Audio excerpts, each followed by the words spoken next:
Hi, and welcome. I am going to give you some secrets and some tips and some things to look out for so that you can have stronger IEP communication in just 10 minutes.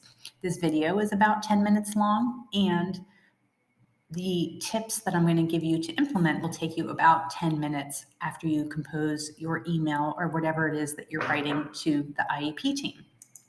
So, if you don't know me, I'm Lisa Leitner. I am a special education advocate and lobbyist, and I have several websites dedicated to this, including Don't IEP Alone and A Day in Our Shoes.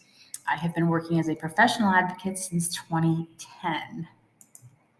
So, what I want to talk to you today is, and this is primarily a female thing, although some men do it too, but it's called kneecapping your communication.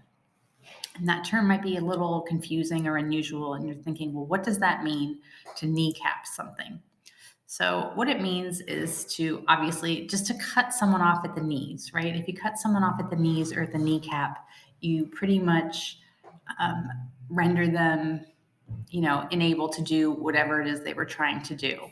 And a lot of times, we as women, we create communication either verbally or written, and we kneecap it, and we don't even realize that we're doing this, that we do it to ourselves as far as weakening and softening what we're trying to say.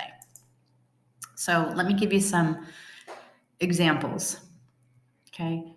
Again, women are just socialized to be nice, to be softer, and things like that. So many times, since we don't want to disrupt people, we don't want to offend anybody or inconvenience anybody, we're trying to be nice, we say things like, that sort of makes me uncomfortable, or I'm just trying to help. These phrases and modifiers, they undermine what we're trying to say. Okay. I'll give you a second or two to read the rest of that. You can always pause as well. This concept is getting a lot of buzz on social media lately. So I took a snippet of this tweet, and this person, she obviously isn't, I want to say obviously, but according to this tweet, she's not communicating with an IEP team, but at work, she found herself doing this all the time. Hey, sorry to bug you. What I was just wondering, if it's not too much trouble, would it be possible? And on and on and on. And these are the little phrases that we add in to what we say, and it undermines our authority.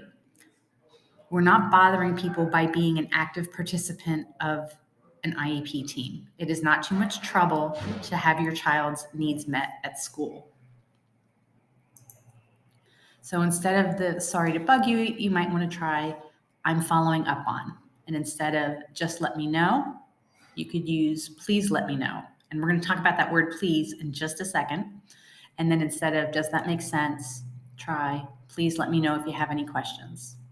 Okay. The reason being, when you put does that make sense, the onus is on you that, well, I've sent you something nonsensical, or I've sent you something that doesn't make sense. So let's talk about that word please. And again, this is on social media, but there is a concept or a belief out there that women use please too often, and that it also softens and undermines our authority and our assertiveness. Think about how often you're using the word please as compared to your male colleagues. Okay. And again, we're not talking about being rude. I know that the word please is common manners, but women do tend to overuse it. I've looked at emails sometimes that have the word please in there 6 or 7 times. Okay. I'm going to give you some examples from IEP letters, and these are actual phrases that I've redacted the names, but these are actual letters that I have read from clients. The parents were writing letters and said, can you proofread and edit this for me? Okay. So we'd like to request. Okay. It should be I am requesting. And then again, we would like the FBA to be completed by a trained behavior data collection specialist. Okay. It's not a preference or a like to want your FBA to be done by a qualified individual. That's an expectation. Okay, we would like the IEP to clearly list.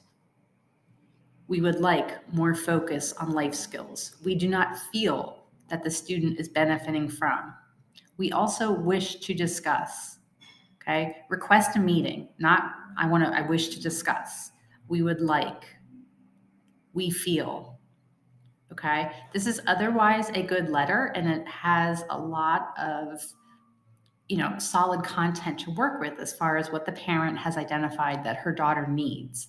But she has just softened the overall tone of the note by this, it makes it sound like the IEP team is doing you a favor by acknowledging and considering your requests. Well, you're an equal member of the IEP team. They're not doing you a favor. It's their federally required mandate that you are an IEP team member.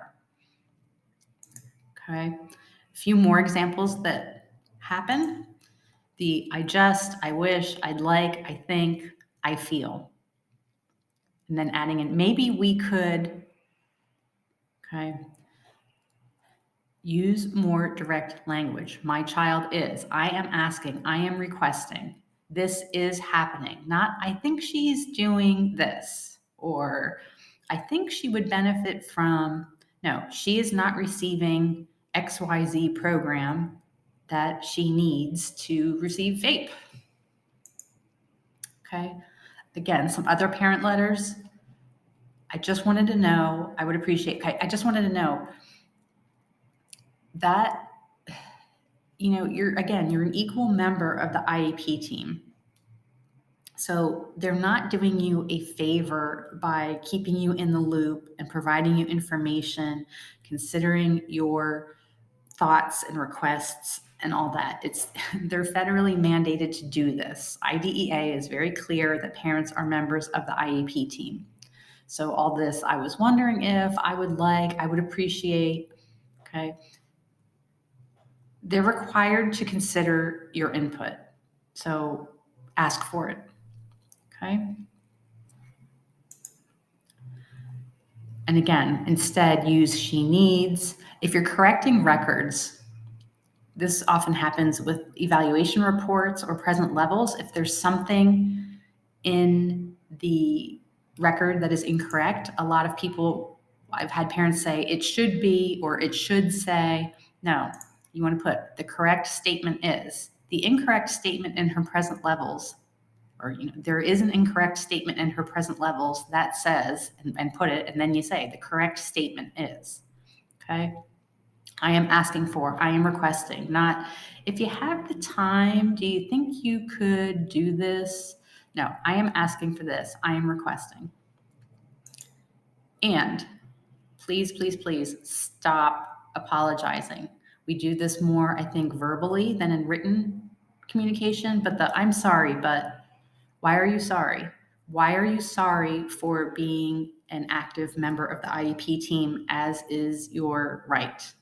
Okay, you shouldn't ever apologize for advocating for your child. As I wind this down, I want to point out that there is a double standard when it comes to using this kind of language. Men do this all the time, and they're leaders, and they're go-getters, and they're ambitious and hardworking. When women do it, we're a bitch, right? We're not relatable. We're not nice. We're, all these things. So I'm just putting it out there. I still do it. I still try to make a conscious effort to correct my language when I find myself doing it. I find myself doing it more when I'm tired and kind of worn down, as opposed to, like anything in life. When you're running on all cylinders, you feel more confident and you're more aware of these things.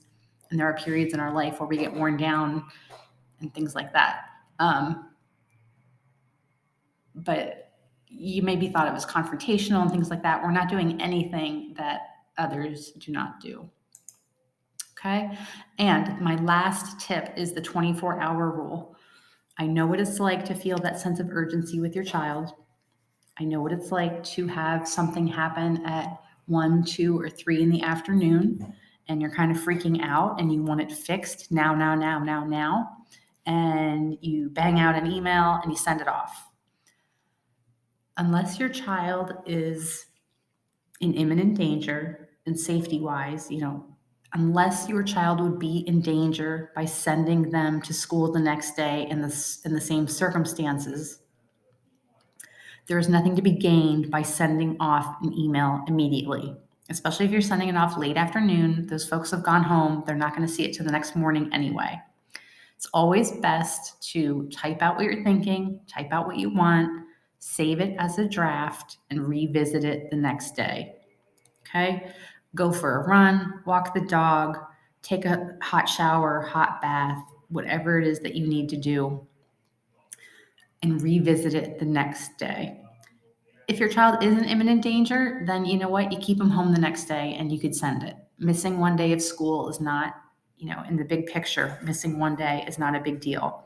But I would really resist the urge to send off the email immediately without fully thinking what you've said, what your suggestions are, and so on. It's always best, you don't have to keep sending email after email, and the next day you wake up and you're like, damn it, I should have included this, or I should have said that instead.